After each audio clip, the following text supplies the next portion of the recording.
Is Quebec Canada's most corrupt province? I don't know. Let's ask the law-breaking labor unions out there tonight on The Source.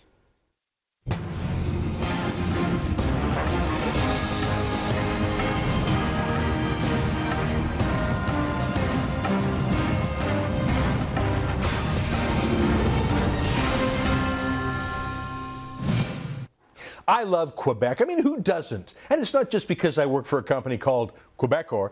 From fashion to passion to food to history, it's great. I mean, for a simple boy like me from the prairies, going to Montreal is halfway as exciting as going to Europe itself. But Quebec has problems. First of all, the separatist entitlement political culture out there has wasted a generation's energy and spirit and driven countless people out of the province.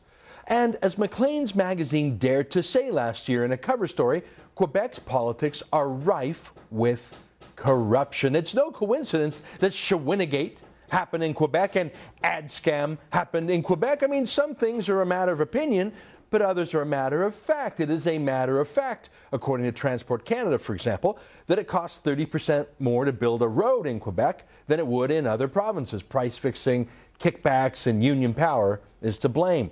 Now, Quebec's construction industry is so corrupt that Premier Jean Charest has finally bowed to public pressure and called a public inquiry into the matter.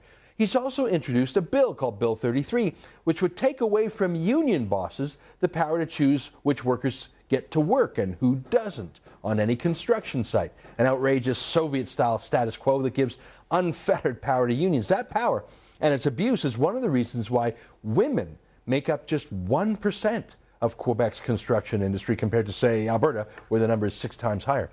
Well, one woman who won't be pushed around by the unions is Lise Thériault, Quebec's labor minister. And for her proposal, Bill 33, she received a threat of having her legs broken. Now, it's not an idle threat. Over the past few days, construction unions have gone on illegal strikes across Quebec, breaking the law, punishing construction companies and their customers, all to oppose this investigation into corruption. Guys, that's called looking really, really guilty. I mean, it's always a bad thing to break the law by striking illegally, but when you break the law because you don't want an inquiry into breaking the law, well, you sort of prove the point, right? I mean, of course, not every construction worker is a thug. Most of them just want to earn an honest living if the union bosses will let them on a job site. And this week they haven't. When the unions called their illegal strike this week, some workers wanted to work anyways. So the union sent in goons to order them to stop. And if they didn't, they'd get beaten. One woman construction worker says she was actually kicked by a union thug with steel-toed boots when she spoke out in the wrong way. Here's the front page of our sister newspaper in Montreal yesterday, the Journal de Montréal. 6 big union bosses pulling one poor kid off the job site, ordering him to stop working or else. You know, it often looks easier to ignore a problem than to solve it. And when Maclean's magazine published its cover story on Quebec corruption last year, not just corruption in politics, but of the construction industry, both unions and companies, Parliament claimed to be shocked. Shocked! Just like in that classic movie, Casablanca. Remember this clip? I'm shocked to find that gambling is going on in here. You're winning, sir. Oh, thank you very much. Everybody out at once. Yeah, Parliament wasn't shocked about corruption in Quebec. It was shocked that Maclean's magazine was actually talking about it in public. Parliament actually issued a unanimous proclamation of, get this, their sadness about Maclean's. One MP at the time, an independent MP from Quebec named Andre Arthur, objected to this condemnation, not just because, Maclean's told the truth, but because he didn't like the idea of Parliament condemning newspapers in a country that values freedom of the press.